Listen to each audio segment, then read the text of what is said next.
حضرت عبداللہ بن عباس رضی اللہ تعالی عنہ سے روایت ہے کہ رسول خدا صلی اللہ علیہ وآلہ وسلم نے ارشاد فرمایا، اللہ تعالیٰ کی 120 رحمتیں روزانہ اس گھر یعنی بیت اللہ پر نازل ہوتی ہیں، جن میں سے 60 طواف کرنے والوں پر، 40 وہاں نماز پڑھنے والوں پر اور 20 خانہ کعبہ کو دیکھنے والوں پر نازل ہوتی ہیں۔ حضرت عبداللہ بن عمر رضی اللہ تعالی عنہ سے روایت ہے کہ میں نے رسول خدا صلی اللہ علیہ وآلہ وسلم کو یہ فرماتے ہوئے سنا ہے، جس نے خانہ کعبہ کا طواف کیا اور 2 رکعت ادا کی، گویا اس نے ایک غلام آزاد کیا۔ ابن ماجہ۔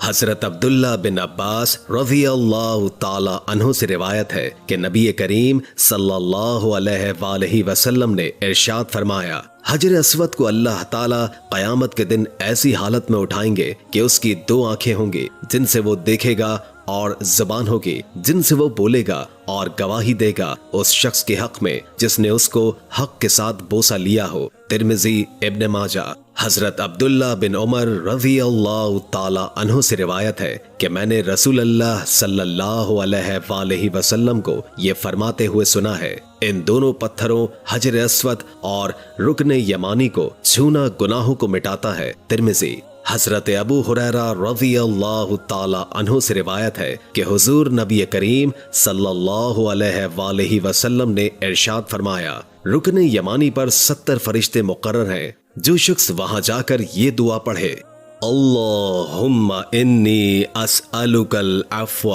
والعافیہ فی الدنیا والآخرہ، ربنا آتنا فی الدنیا حسنۃ وفی الآخرۃ حسنۃ وقینا عذاب النار، تو وہ سب فرشتے آمین کہتے ہیں۔ ابن ماجہ۔ بیت اللہ کے گرد 7 چکر اور 2 رکعت نماز پڑھنے کا نام طواف ہے، اور ہر چکر حجر اسود کے استلام سے شروع ہو کر اسی پر ختم ہوتا ہے۔ حجر اسود کا بوسہ لینا یا اس کی طرف دونوں یا داہنے ہاتھ سے اشارہ کرنا استلام کہلاتا ہے۔ طواف فرض ہو یا واجب یا نفل، اس میں 7 ہی چکر ہوتے ہیں، اور اس کے بعد 2 رکعت نماز ادا کی جاتی ہے۔ اگر بیت اللہ کے قریب طواف کیا جائے تو 7 چکر میں تقریباً 30 منٹ لگتے ہیں، لیکن دور سے کرنے پر تقریباً 1 سے 2 گھنٹے لگ جاتے ہیں۔ 10 ذی الحجہ کو طواف زیارت کرنے میں کبھی کبھی اس سے بھی زیادہ وقت لگ جاتا ہے۔ طواف قدوم یعنی آنے کے وقت کا طواف، یہ اس شخص کے لیے سنت ہے جو میقات کے باہر سے آیا ہو اور حج افراد یا حج قرآن کا ارادہ رکھتا ہو۔ حج تمتع اور عمرہ کرنے والوں کے لیے سنت نہیں۔ طواف عمرہ یعنی عمرے کا طواف، طواف زیارہ یعنی حج کا طواف، جس کو طواف افاضہ بھی کہتے ہیں، یہ حج کا رکن ہے۔ اس طواف کے بغیر حج پورا نہیں ہوتا۔ طواف وداع یعنی مکہ سے روانگی کے وقت کا طواف، یہ میقات سے باہر رہنے والوں یعنی آفاقی کے لیے ضروری ہے۔ نفلی طواف۔ حج میں ضروری طواف کی تعداد، حج افراد میں 2 عدد طواف زیارت اور آفاقی کے لیے طواف وداع، حج قرآن میں 3 عدد طواف عمرہ، طواف زیارت اور آفاقی کے لیے طواف وداع، حج تمتع میں 3 عدد طواف عمرہ، طواف زیارت اور آفاقی کے لیے طواف وداع۔ آفاقی 5 میقاتوں کے باہر رہنے والوں کو آفاقی کہا جاتا ہے، یعنی اہل حرم اور اہل حل کے علاوہ پوری دنیا کے لوگ آفاقی ہیں۔ اگر کسی عورت کی روانگی کے وقت ماہواری آ جائے تو اس کے لیے طواف وداع معاف ہے۔ نفلی طواف۔ نفلی طواف کی کوئی تعداد نہیں، رات یا دن جب چاہیں اور جتنے چاہیں کر سکتے ہیں۔ باہر سے آنے والے حضرات مسجد حرام میں نفلی نماز پڑھنے کے بجائے نفلی طواف زیادہ کریں۔ اہل حرم اور اہل حل کو حج افراد ہی کرنا چاہیے تاکہ آفاقی لوگ زیادہ سے زیادہ نفلی طواف کر سکیں۔ یاد رکھیں کہ ہر نفلی طواف کے بعد بھی 2 رکعت نماز ادا کرنا ضروری ہے۔ وضاحت۔ 2 طواف اس طرح اکٹھے کرنا مکروہ ہے کہ طواف کی 2 رکعت درمیان میں ادا نہ کریں، لہٰذا پہلے ایک طواف کو مکمل کر کے 2 رکعت ادا کر لیں، پھر دوسرا طواف شروع کریں۔ لیکن اگر اس وقت نماز پڑھنا مکروہ ہو تو 2 طوافوں کا اکٹھا کرنا جائز ہے۔ سعودی عرب میں نماز عصر اول وقت میں ادا کی جاتی ہے، اور عصر اور مغرب کے درمیان اچھا خاصا وقت، خاص کر گرمیوں میں تقریباً 3 گھنٹے ہوتے ہیں۔ اگر طواف سے نماز عصر کے بعد فراغت ہوئی ہے اور مغرب تک کافی وقت باقی ہے تو طواف کی 2 رکعت اس وقت ادا کر سکتے ہیں۔ البتہ اگر مغرب کا وقت قریب آ گیا ہے تو پھر غروب آفتاب کے بعد ہی ادا کریں۔ اہم مسئلہ، معذور شخص جس کا وضو نہیں ٹھہرتا، مثلاً کوئی زخم جاری ہے یا پیشاب کے قطرے مسلسل گرتے ہیں یا عورت کو بیماری کا خون آ رہا ہے، تو اس کے لیے یہ حکم ہے کہ وہ نماز کے ایک وقت میں وضو کرے، پھر اس وضو سے اس وقت میں جتنے چاہے طواف کرے، نمازیں پڑھے اور قرآن کی تلاوت کرے۔ دوسری نماز کا وقت داخل ہوتے ہی وضو ٹوٹ جائے گا۔ اگر طواف مکمل ہونے سے پہلے ہی دوسری نماز کا وقت داخل ہو جائے تو وضو کر کے طواف کو مکمل کرے۔ طواف کے دوران جائز امور: سلام کرنا اور بوقت ضرورت بات کرنا، مسائل شرعیہ بتانا اور دریافت کرنا، ضرورت کے وقت طواف کو روکنا، کسی عذر کی وجہ سے ویل چیئر پر طواف کرنا۔ طواف کا طریقہ: مسجد حرام میں داخل ہو کر کعبہ شریف کے اس گوشے کے سامنے جائیں جس پر حجر اسود لگا ہوا ہے اور طواف کی نیت کر لیں۔ اگر طواف کے بعد عمرے کی صحیح بھی کرنی ہے تو مرد حضرات استباح کر لیں، یعنی احرام کی چادر کو دائیں بغل کے نیچے سے نکال کر بائیں مونڈھے کے اوپر ڈال لیں، پھر زبان سے بسم اللہ اللہ اکبر کہہ کر حجر اسود کا استلام کریں، یعنی حجر اسود کا بوسہ لیں، یا اپنی جگہ پر کھڑے ہو کر دونوں ہاتھوں کی ہتھیلیوں کو حجر اسود کی طرف کر کے ہاتھ چوم لیں اور پھر کعبے کو بائیں طرف رکھ کر طواف شروع کر دیں۔ مرد حضرات پہلے 3 چکر میں اگر ممکن ہو رمل کر لیں، یعنی ذرا مونڈھے ہلا کر اور اکڑ کے چھوٹے چھوٹے قدم کے ساتھ کسی قدر تیز چلیں۔ طواف کرتے وقت نگاہ سامنے رکھیں، خانہ کعبہ کی طرف سینہ اور پشت نہ کریں، یعنی کعبہ شریف آپ کے بائیں جانب رہے۔ طواف کے دوران بغیر ہاتھ اٹھائے چلتے چلتے دعائیں کرتے رہیں۔ آگے ایک نصف دائرے کی شکل کی 4-5 فٹ کی دیوار آپ کے بائیں جانب آئے گی، اس کو حتیم کہتے ہیں۔ اس کے بعد خانہ کعبہ کی پیٹھ والی دیوار آئے گی۔ اس کے بعد جب خانہ کعبہ کا تیسرا کونا آ جائے جسے رکن یمانی کہتے ہیں، اگر ممکن ہو تو دونوں ہاتھ یا صرف داہنا ہاتھ اس پر پھیریں، ورنہ اس کی طرف اشارہ کیے بغیر یوں ہی گزر جائیں۔ رکن یمانی اور حجر اسود کے درمیان چلتے ہوئے یہ دعا بار بار پڑھیں: ربنا آتنا فی الدنیا حسنۃ وفی الآخرۃ حسنۃ وقنا عذاب النار۔ پھر حجر اسود کے سامنے پہنچ کر بسم اللہ اللہ اکبر کہہ کر حجر اسود کا استلام کریں۔ اس طرح آپ کا ایک چکر پورا ہو گیا۔ اس کے بعد باقی 6 چکر بالکل اسی طرح کریں۔ کل 7 چکر کرنے ہیں۔ طواف کے دوران کوئی مخصوص دعا ضروری نہیں ہے، بلکہ جو چاہیں اور جس زبان میں چاہیں دعا مانگتے رہیں۔ یاد رکھیں کہ اصل دعا وہ ہے جو دھیان، توجہ اور انکساری کے ساتھ مانگی جائے، چاہے جس زبان میں ہو۔ اگر طواف کے دوران کچھ بھی نہ پڑھیں بلکہ خاموش رہیں تب بھی طواف صحیح ہو جاتا ہے۔ طواف کے دوران جماعت کی نماز شروع ہونے لگے یا تھکن ہو جائے تو طواف روک دیں، پھر جہاں سے طواف بند کیا تھا اسی جگہ سے طواف شروع کر دیں۔ نفلی طواف میں رمل اور استباح نہیں ہوتا ہے۔ اگر طواف کے دوران وضو ٹوٹ جائے تو طواف روک دیں اور پھر وضو کر کے اسی جگہ سے طواف شروع کر دیں جہاں سے طواف بند کیا تھا، کیونکہ بغیر وضو کے طواف کرنا جائز نہیں ہے۔ اگر طواف کے چکروں کی تعداد میں شک ہو جائے تو کم تعداد شمار کر کے باقی چکروں سے طواف مکمل کریں۔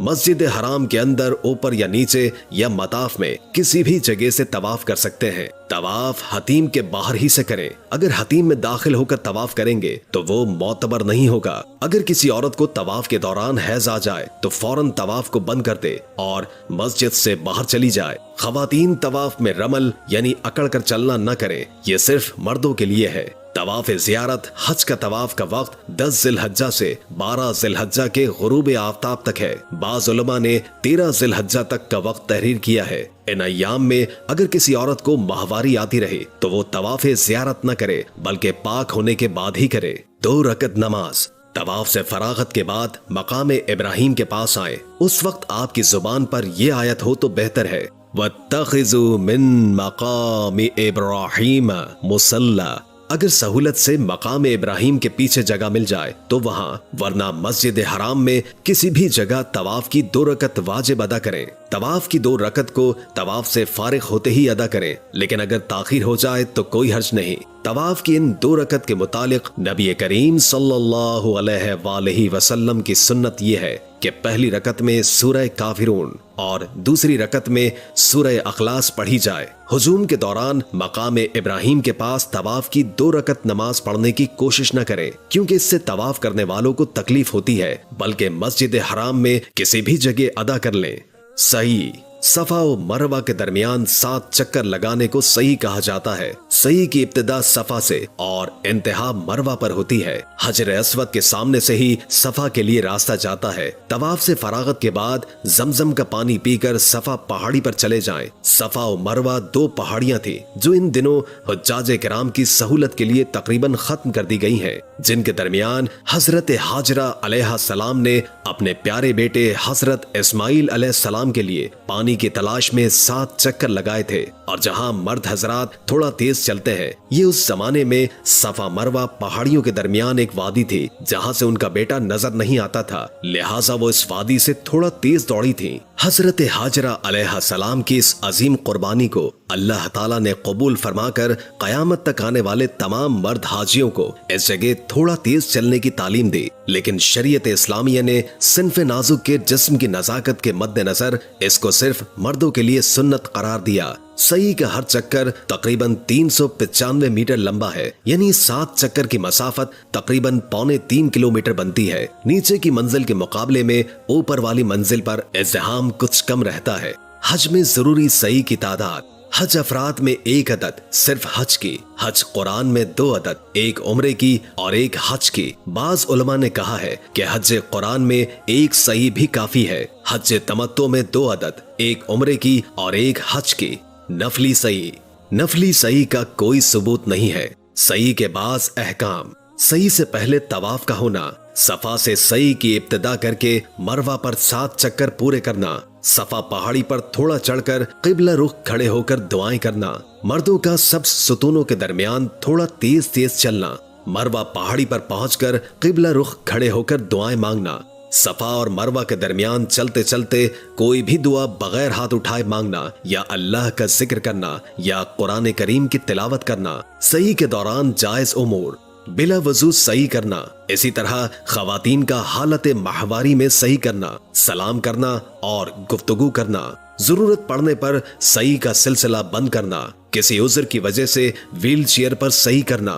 سعی کرنے کا طریقہ: صفا پر پہنچ کر بہتر ہے کہ زبان سے کہیں ابدا اوبی ما بدا اللہ بی ان الصفا والمروہ من شعائر اللہ۔ پھر خانہ کعبہ کی طرف رخ کر کے دعا کی طرح ہاتھ اٹھا لیں اور 3 مرتبہ اللہ اکبر کہیں، اور اگر یہ دعا یاد ہو تو اسے بھی 3 بار پڑھیں۔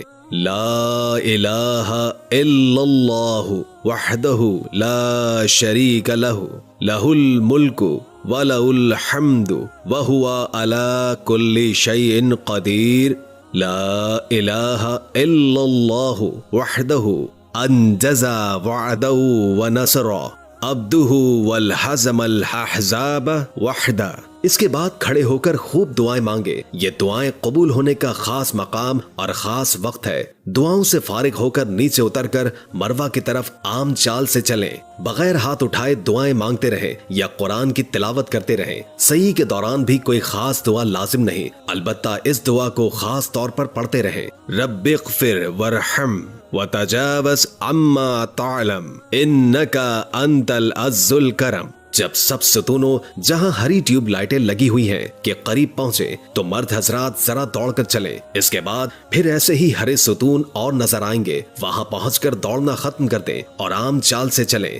مروہ پر پہنچ کر قبلے کی طرف رخ کر کے ہاتھ اٹھا کر دعائیں مانگے۔ یہ سعی کا ایک پھیرا ہو گیا۔ اسی طرح مروہ سے صفا کی طرف چلیں، یہ دوسرا چکر ہو جائے گا۔ اس طرح آخری اور 7واں چکر مروہ پر ختم ہوگا۔ ہر مرتبہ صفا و مروہ پر پہنچ کر خانہ کعبہ کی طرف رخ کر کے دعائیں کرنی چاہیے۔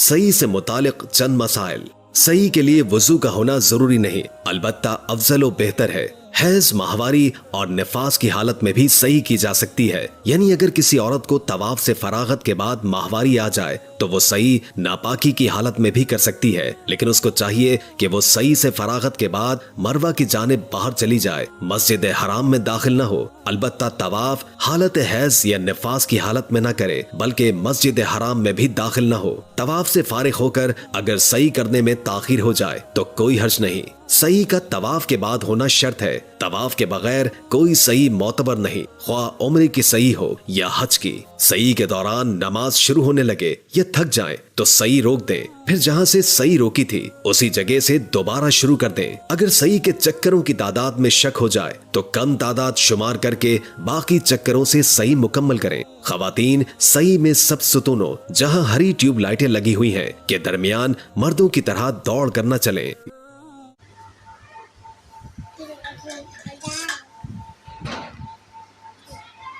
چل موڑ پیچھے گڈی پیچھے موڑ